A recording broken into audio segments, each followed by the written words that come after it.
우리가 인생을 살면서 많은 일을 겪습니다. 좋은 일도 겪을 수 있지요. 그러면 행복하고 삶이 즐겁습니다. 그러나 내가 원하지 않는 힘든 일을 만나면 우리는 슬퍼지고 절망이 되고 삶의 의욕이 없어집니다. 그래서 우리들에게는 힘든 일보다는 좋은 일이 많았으면 하는 바람을 가지고 있어요. 이와 같은 바람 그리고 생각이 우리 믿음에까지도 영향을 주고 있지요. 하나님께 힘들면 행복할 수 있도록 해달라고 기도합니다. 어려운 일에 있게 되면 나를 건져달라고 기도를 합니다. 그래서 믿음을 이해할 때에 어려운 일이 없는, 그리고 날마다 행복한 것을 믿음이라고 생각하고 있고,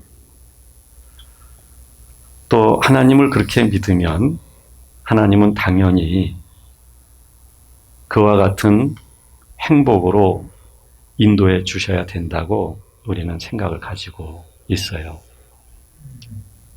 하지만 하나님의 우리를 향한 복이라고 하는 것은 꼭 내가 행복하다라고 생각할 수 있는 환경의 여유는 아닙니다. 내가 원하지 않는 곤고한 일이 없고 힘든 일이 없고 그냥 내가 가지고 있는 그리고 원하는 그리고 기대하는 그리고 기도하는 대로 모든 삶이 이루어졌으면 하는 마음으로 우리는 그렇게 하나님을 믿고 있어요. 이게 믿음에 대한 큰 오해라고 말할 수 있고요. 또 하나님을 향한 오해라고도 말을 할 수가 있는 것입니다. 아주 분명한 것은 하나님은 우리들에게 실수도 허용하시는 분이에요. 우리에게 절망의 자리뿐만 아니라 음부와 같은 환경에까지 우리가 내려가도록 허용하시는 분이에요. 그래서 하나님은 우리를 인도해 가시면서 고통이라고 하는 수단을 활용하시는 거죠. 고통은 우리들로 하여금 자기를 자기라고 인식하고 살았던 것들이 다 허상이었거든요. 자기의 진실과 진심은 외면하고 우리가 살았거든요. 진짜 자기 자신이 아닌데 자기 자신이라고 그렇게 인식하고 살았어요. 그런데 고통이라고 하는 것은 그런 진실 앞에 우리를 서게 합니다. 자기의 진심을 꺼내서 볼 수 있도록 합니다. 왜냐하면 고통은 우리의 자아에게 아픔으로 영향을 주기 때문에 그래요. 그래서 하나님은 고통이라고 하는 수단을 사용하고 계시고 그 수단을 통해서 하나님은 우리를 하나님의 자녀로 얻어 가시는 것이죠. 여기에 하나님의 지혜가 있는 것이고 하나님의 아주 신비한 비밀이 있는 것입니다. 믿음 생활을 오래 하면 할수록 잘 돼야 돼요. 오래 하면. 그런데 우리 교회, 모든 교회를 보게 되면 믿음 생활을 오래 했더니 잘 됐다라고 말하는 사람들은 그렇게 많지 않을 것 같아요. 오히려 그 반대일 것 같아요. 하나님은 우리가 좀 더 믿음 안에서 살 때 우리들에게 우리의 욕구를 충족시켜 주시는 방향으로 달콤하게 인도하시기보다는 하나님은 우리들에게 곤고하게 만드시고 이거를 통해서 하나님은 하나님 자신과 우리의 관계를 형성해 가시는 분이십니다. 우리가 어려운 일을 만나면 그 어려운 일이 힘든 정도에 따라서 한계점에 다다르게 되죠. 한계라고 하는 것은 우리가 더 이상 무언가 저항할 수 없는 마지막을 의미하게 될 것입니다. 이 한계에 우리가 다다르게 되면 우리는 왜 물에 빠진 사람이 뭐라 그러죠? 네? 지푸라기라도 잡으려고 하잖아요. 그런 것처럼 우리가 한계에 빠지게 되면 그러면 수단과 방법을 가리지 않아요.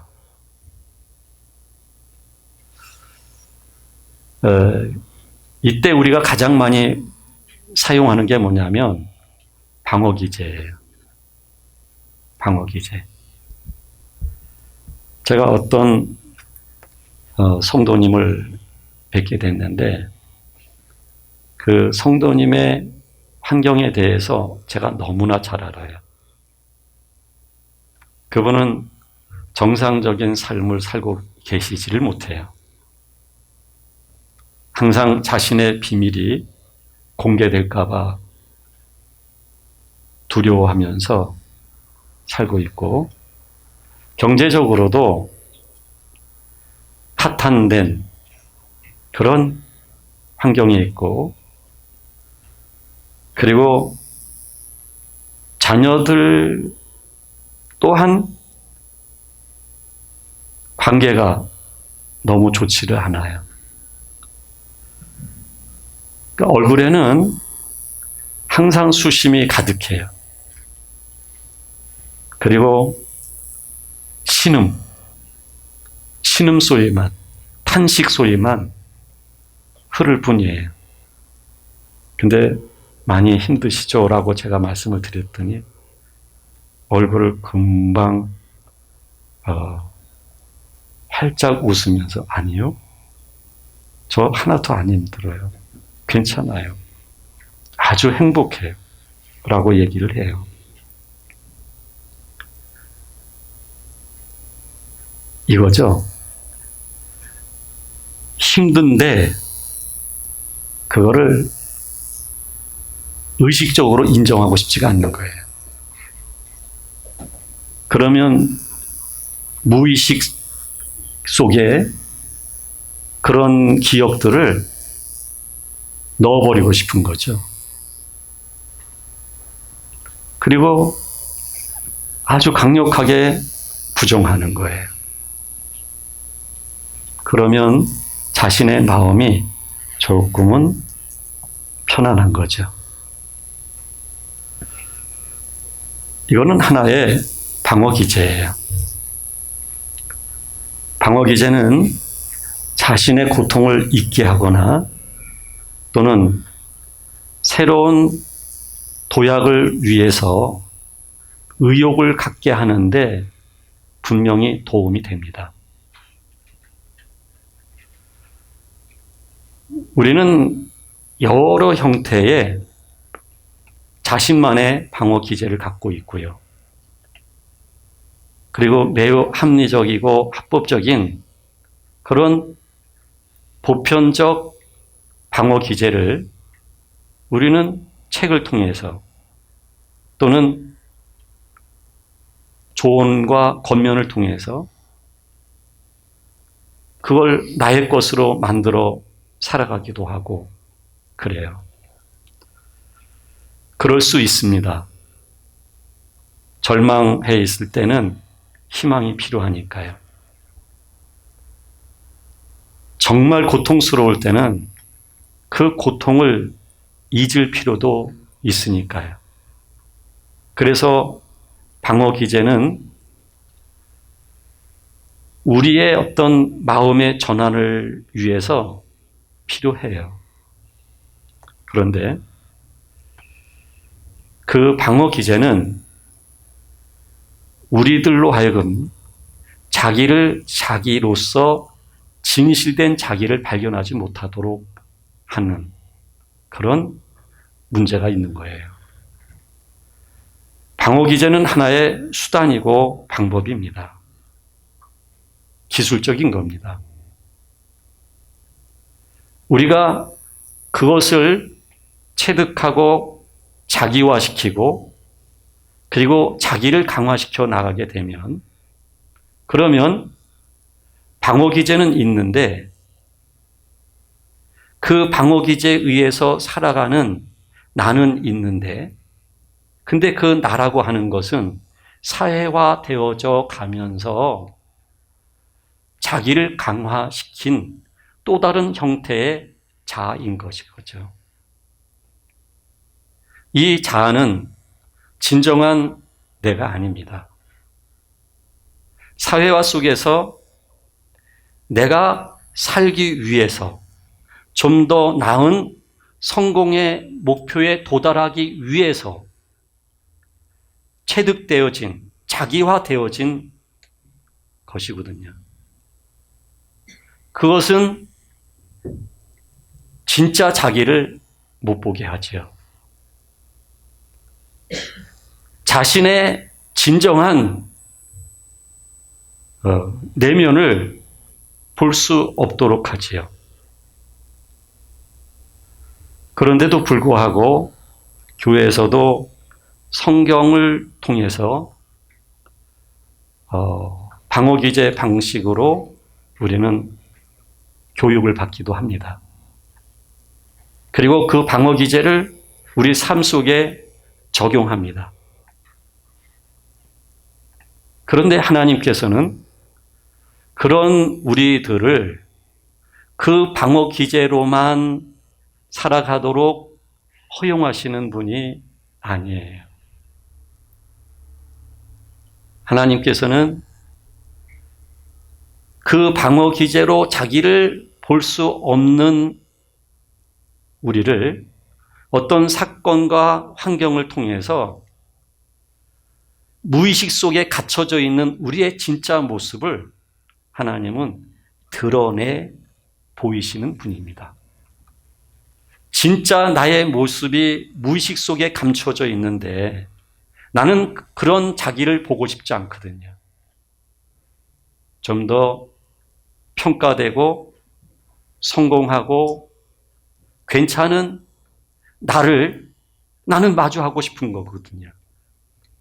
그런데 하나님께서는 그런 나를 하나님은 망가뜨리셔가지고 무의식 속에 숨어 있는 진짜 나를 하나님은 드러내시는 역사를 하시는 분이에요. 오늘 성경에 소개되고 있는 아브라함은 하나님이 살던 고향을 떠나라고 했을 때 떠납니다.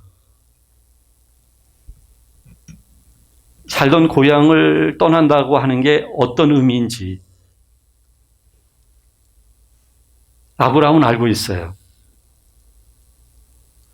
거기서 조상 대대로 살아왔어요.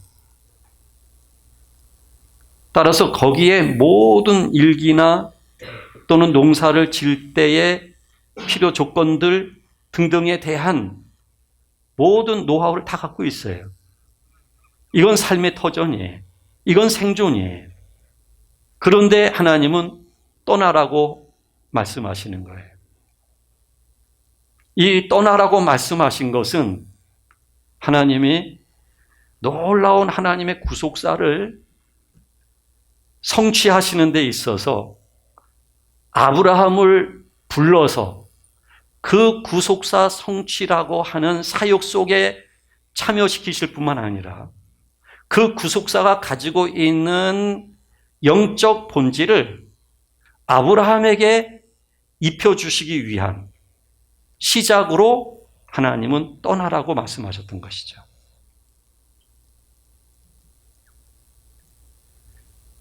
그래서 아브라함은 떠났어요. 그리고 갈 바를 알지 못하고 하나님이 말씀하실 약속의 땅을 모르고 무작정 떠났어요. 그 가운데 아브라함은 하나님을 의지하는 법을 배워요. 얼마나 아브라함이 하나님께 간청을 드렸겠어요. 어떻게 가야 합니까? 또 목적지가 어디입니까? 우리는 하나님 앞에서요, 아주 분명한 목표가 있으면 궁금해서 기다리지를 못해요. 그래서 하나님께 여쭈어 봐요. 하나님으로부터 응답을 받으려고 그래요.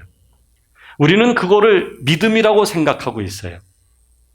그러나 아브라함을 떠나라고 말씀하신 하나님은 아브라함에게 그 목적지를 알려주지 아니하시고 인도하시는 거예요.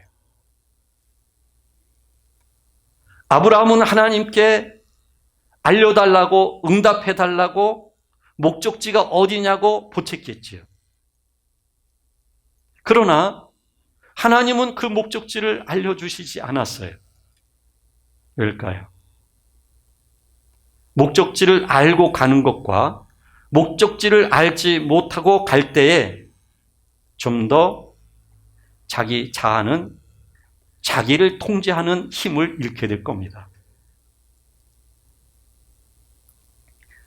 자아는 자신이 가지고 있는 균형이 깨질 겁니다. 그리고 불안할 겁니다. 매우 근심과 걱정의 수치가 높을 겁니다. 하나님께서는 이렇게 아브라함에게 자기 스스로 자기를 통제하는 자아의 통제력을, 균형을 깨뜨리셔서 불안하게 만드시는 거예요. 이게 하나님의 인도예요. 하나님은 때로는 선명하게 말씀하시기도 하지만 아브라함처럼 하나님은 말씀하지 않고 인도하시기도 하는 거예요. 우리는 무엇이 은혜일까요? 하나님으로부터 응답을 받고 그 목적지를 알고 가는 게 은혜일까요? 그건 굉장히 쉬운 순례의 길일 것입니다. 불안하지도 않을 겁니다. 절망하지도 않을 거예요. 그러나 하나님은 모르고 떠나게 하시는 겁니다. 그렇게 해서 우리의 스스로가 스스로에 대한 통제력을 잃게 만드시는 거예요. 그러면 우리는 하나님을 더 의지하죠. 믿음의 조상으로 그를 통해서 그 씨가 하나님은 이스라엘이라고 하는 민족 공동체를 이루시고 하나님의 거룩한 자녀로 구별시키셔서 젖과 꿀이 흐르는 가나안 땅에 살게 하시는 게 훗날 하나님이 구원을 이루어 가실 것에 대한 모형이에요. 지금 아브라함에게 이 구속사의 모형을 성취하는 데 있어서 하나님은 그를 참여시켜 주신 것이죠. 이 참여는 단순히 사역, 일, 그런 의미에서 끝나는 게 아니에요. 젖과 꿀이 흐르는 가나안 땅, 그것은 하나님이 임재하시고 하나님이 통치하시는 나라예요. 그 나라에 아직 아브라함이 들어가지는 못했지만, 그러나 아브라함은 그 나라에 들어간 사람과 같은 믿음의 사람으로 성숙하고 자라야만 하는 것이죠. 이제 하나님은 아브라함을 그렇게 믿음의 사람으로 자라도록 하시기 위해서 갈 바를 알려주지 아니하시고 떠나라고 하셨던 거죠. 마침내 아브라함은 그 과정 속에서 하나님을 믿고 하나님을 의지하고 이제는 하나님만이 나의 전부가 되는 거예요. 인생의 이런 과정을 걸어본 사람만이 아주 절박하게 하나님을 아버지로, 하나님을 절대적 나의 보호자로 의지하게 마련이에요. 하나님을 의지하고 하나님을 믿을 수 있도록 하나님은 그렇게 아브라함을 인도했던 거예요. 이렇게 아브라함은 이 과정을 통해서 이제 들어갔어요. 예, 하나님이 약속하신 땅이라는 게 믿어졌어요. 그리고 그 땅에서 제단을 쌓았어요. 그리고 하나님께 경배를 드렸어요. 그리고 말했을 거예요. 하나님이 약속하신 땅에 들어왔습니다. 이 땅은 하나님이 약속하신 땅입니다. 그리고 아브라함은 어마어마한 기대를 가졌을지도 몰라요. 하나님이 고향에서 떠날 때 하신 말씀이 있어요. 어마어마하게 아브라함에게 복을 주겠다고 하셨어요. 자손을 하늘의 별과 바닷가의 모래알처럼, 그리고 너를 해하는 자는 하나님이 용납치 아니하실 거라고 말씀하셨어요. 그리고 하나님이 말씀하신 대로 고생하면서 들어온 땅이 바로 이 땅이에요. 그런데 이 땅에 들어왔는데, 그러면 이 땅은 모든 게 넘쳐야 돼요. 비도 농사 짓기에 딱 안 맞는 비만 내려줘야 돼요. 양을 칠 때도 한 마리도 늑대에게 물리는 일은 없어야 돼요. 가는 곳곳마다 땅을 파면 샘물이 나와야 돼요. 모든 조건이 다 아브라함이 원하는 대로 살아가는 삶에 딱 맞아야만 돼요. 그런데 이 땅에 들어갔는데, 근데 이 땅이 가뭄이 온 거예요. 먹을 것이 없는 거예요. 하루가 가고 일주일이 가고 한 달이 가요. 이제 이러다가는 양과 소가 다 굶어 죽을 수 있어요. 심지어는 자기와 자기 아내와 그리고 모든 식솔들이, 조카가 다 죽을 수가 있어요. 지금 아브라함은 한계에 지금 다다라 있는 거예요. 이 한계에 지금 아브라함은 어떻게 할 것인지 고민하지 않을 수가 없는 거예요. 그래서 아브라함은 고민하다가 선택을 해요. 그게 바로 애굽이었어요. 애굽에는 기름진 땅이고 먹을 것이 많고 이런 정보를 아브라함이 듣게 된 거예요. 그리고 가자니 이제 걱정이 된 거예요. 아내가 너무 아름다워서 그 이방인 속에 들어갔다가 아내를 빼앗기고 자기는 죽을까 봐. 그래서 아브라함이 누이라고 하고 혹 묻는 사람이 있으면 누이라고 하고 그들이 나를 죽이지 않게 해달라고 부탁을 하는 거예요.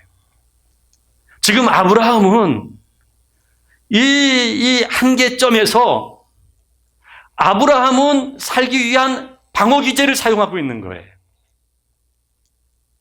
지금 아브라함은 지금 살기 위해서 아주 명분은 있어요.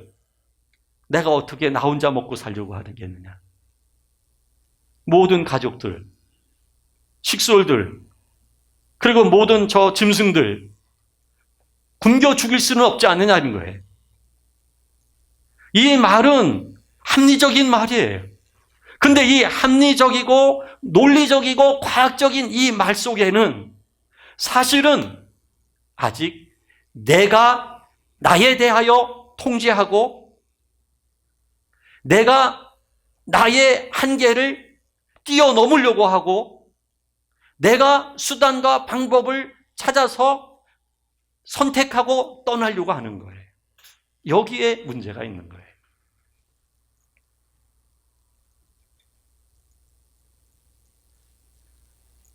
여러분, 아브라함의 생애를 제가 얘기하고 있지만 여러분들은 굉장히 지혜로운 분들이기 때문에 자기 자신에게 이 말씀을 비추어서 보고 계시리라고 믿어요. 우리가 살면서 이 아브라함과 같은 이런 한계에 도달할 때가 많습니다. 이 한계, 경제적인 한계도 있을 수 있고요. 부부간의 갈등의 한계도 있을 수 있고요. 또는 사업적인 그런 한계도 있을 수 있고요. 여러 형태의 이 한계점에 우리가 있을 수 있어요. 이 한계에서 과연 무엇을 선택할 것이냐 하는 거예요. 그 선택은 하나님이 우리에게 선택해 하시기 이전에 하나님은 우리가 선택할 수 있도록 하시는 분이에요. 이미 하나님은 우리를 인도해 오셨어요. 아브라함을 고향에서 이끄셔서 약속하신 땅까지 들어오게 하신 분이 하나님이셔요.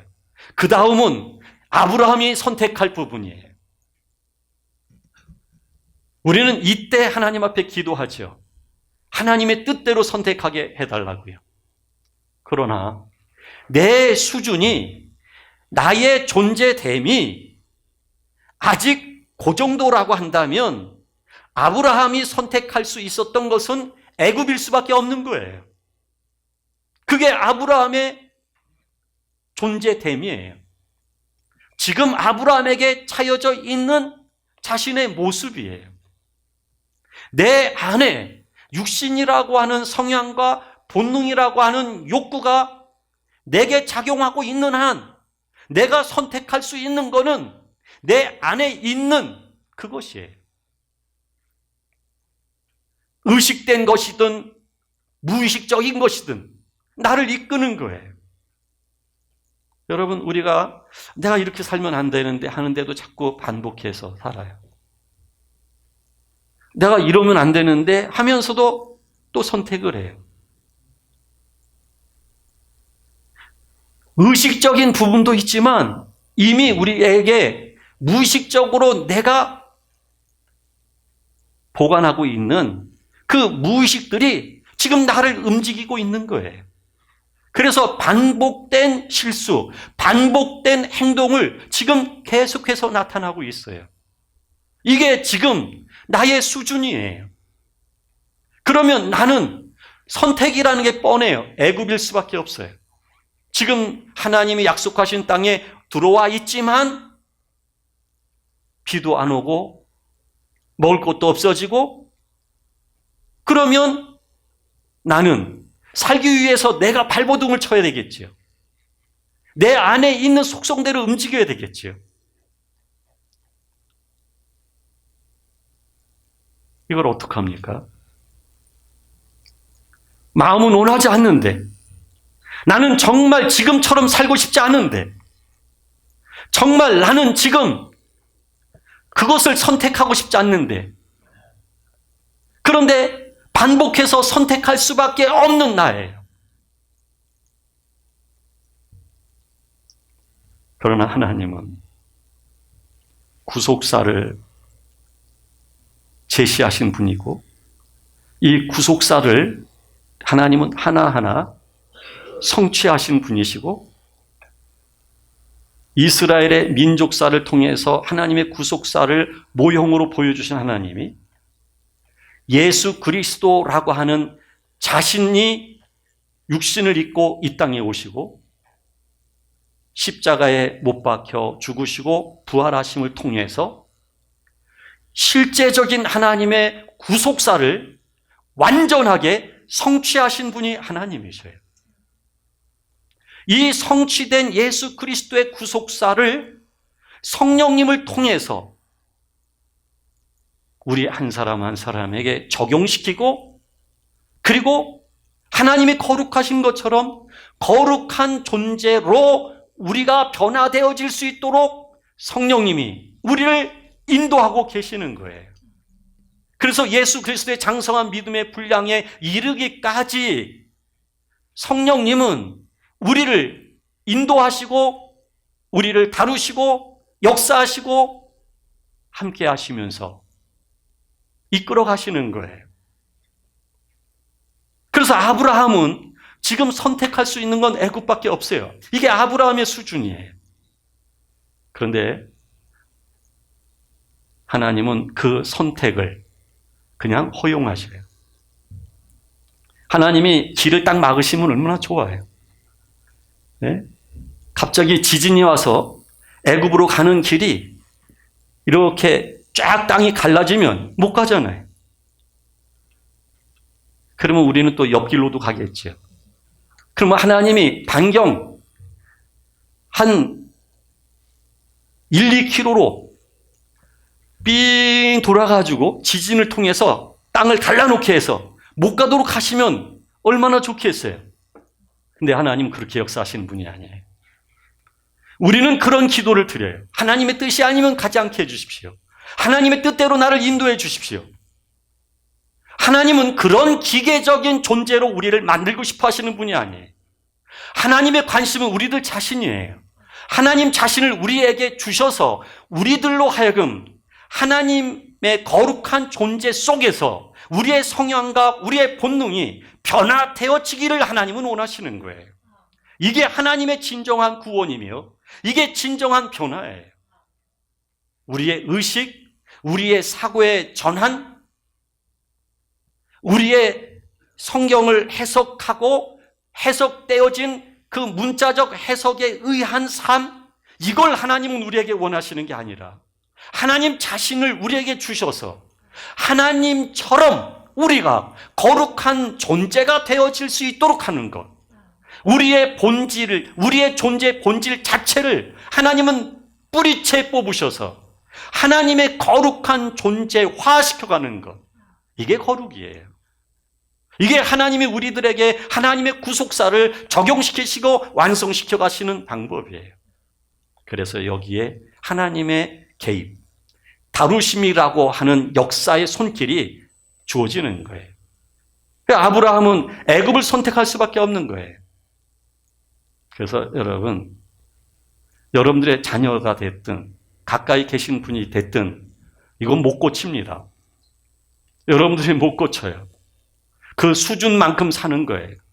그 존재 되어진 만큼. 그런데 그것을 지켜보는 나는 또 어때요? 나 또한 나의 존재 되어진 만큼 사는 거예요. 그렇게 선택할 수밖에 없는 거예요. 하지 말라고 해서 안 하지 않아요. 내 눈앞에서만 안 하는 것뿐이죠. 그렇게 살면 안 된다고 물론 우리가 말을 해야 하고 권면해야 하고 붙들고 울어야 되겠지요. 그러나 그걸로 사람이 안 변해요.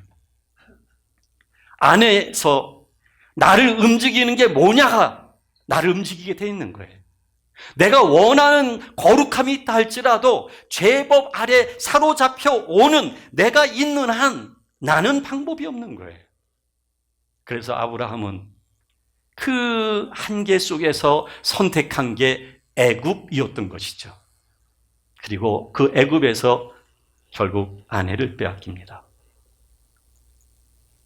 아브라함은 애굽에 내려왔지만 살기 위하여 내려왔지만 아브라함에게는 살기 위한 것이 아니라 인생의 끝자락을 경험하는 거예요. 하나님은 선택에 대하여 우리에게 책임을 묻는 분이에요. 하나님은 그 선택에 대하여 선택이 가져다 주는 고통을 겪게 하시는 분이에요.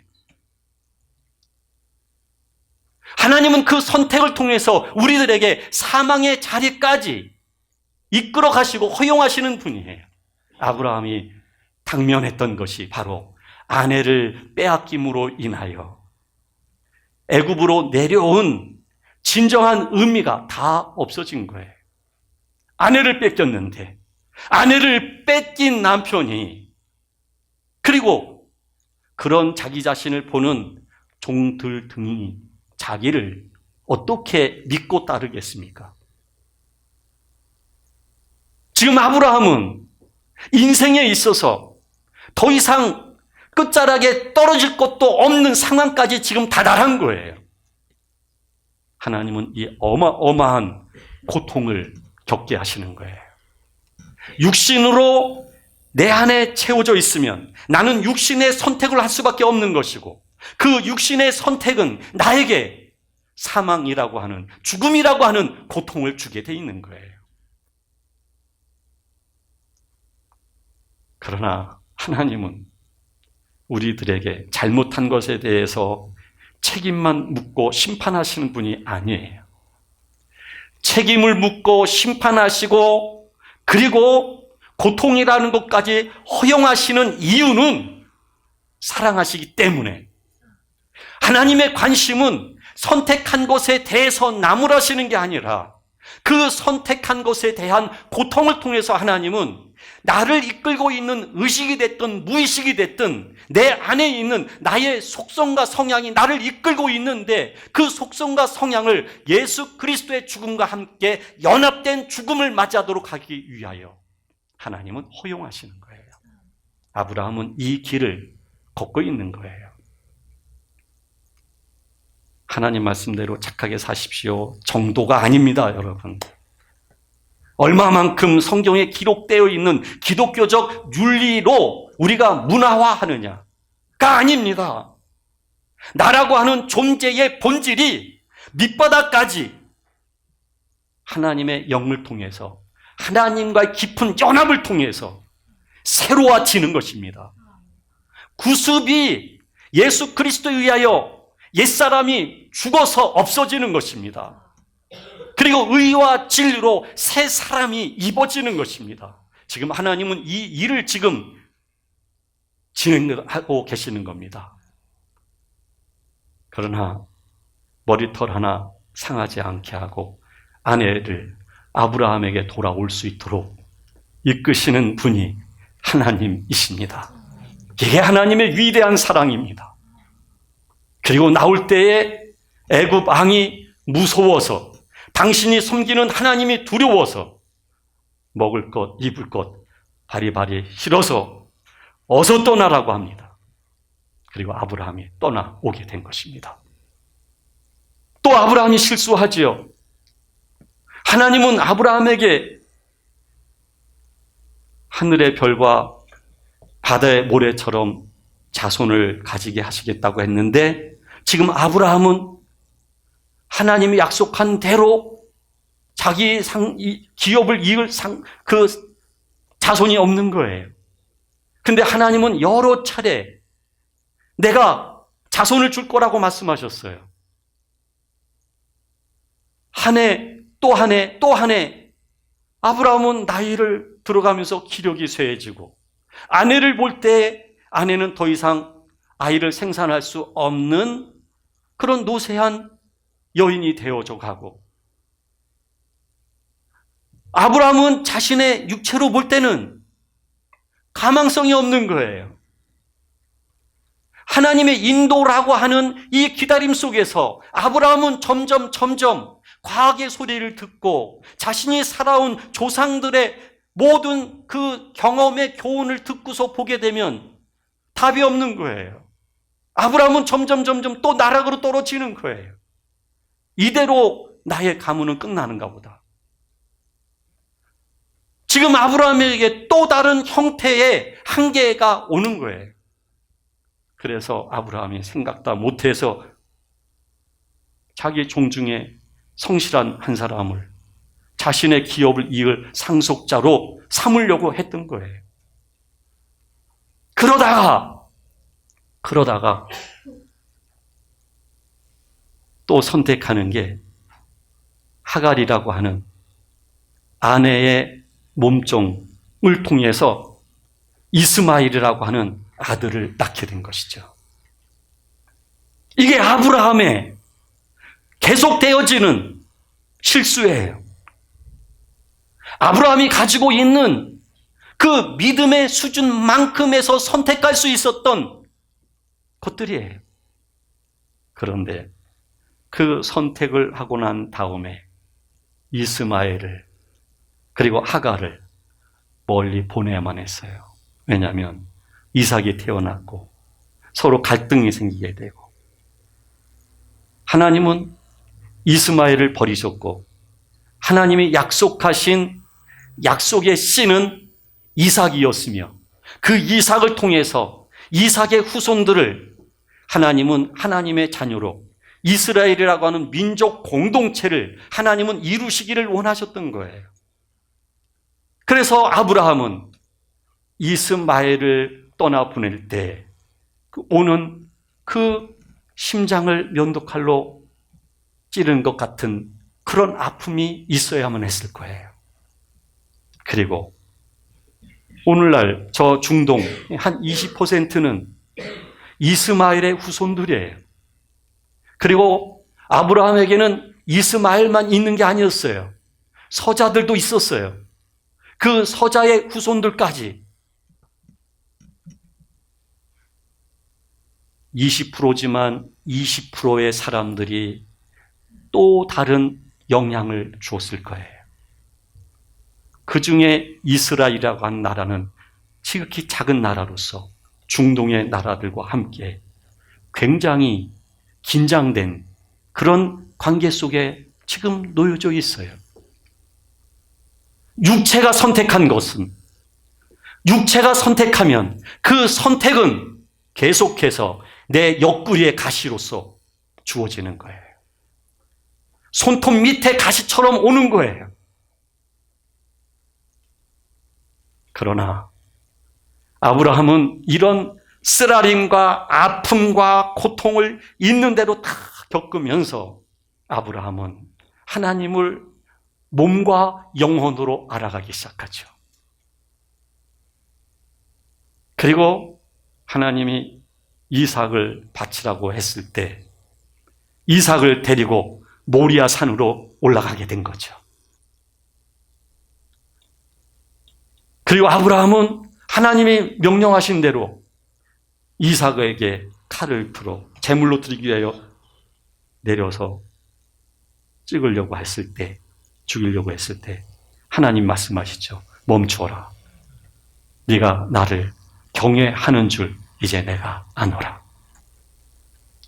아브라함이 이삭을 드리기까지의 사람으로 이 삶의 여정 속에서 실수도 했고 정말 불안한 삶도 살았고 한계점에서 잘못된 선택도 했고 그것으로 인한 고통도 겪었고 이런 고통을 산전수전 겪으면서 아브라함은 자기를 찾아오신 하나님을 영혼에서 만날 수 있었던 거예요.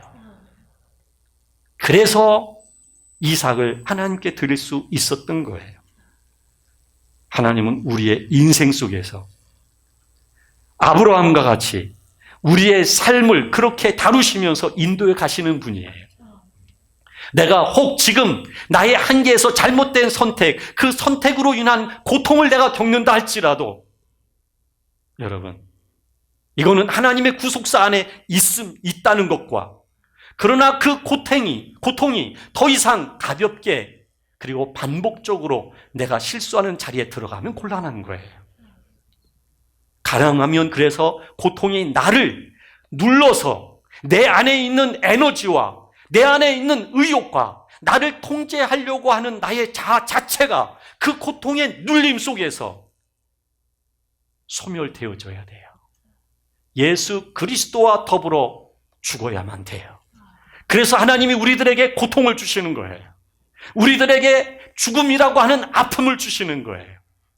그러나 이 과정의 끝에 우리는 이삭을 하나님께 드릴 수 있는 믿음의 사람으로 우리는 변화되어 있을 것이며 변화되어 있는 우리들은 더 이상 육체가 원하는 내 안에서 죄의 법에 의하여 내가 이끌리는 것에 대하여 허용할 수 없는 영에 속한 사람으로 하나님에 의하여 변화되어져 있을 것입니다. 이게 하나님이 하시는 일이에요. 그 하나님을 인정하십시오. 오늘 인정이 되지 않으면 인정이 될 때까지 인정할 수밖에 없도록 하나님은 우리를 인도해 가실 것입니다. 이분이 바로 우리들의 영원하신 아버지이십니다. 기도하겠습니다. 하나님,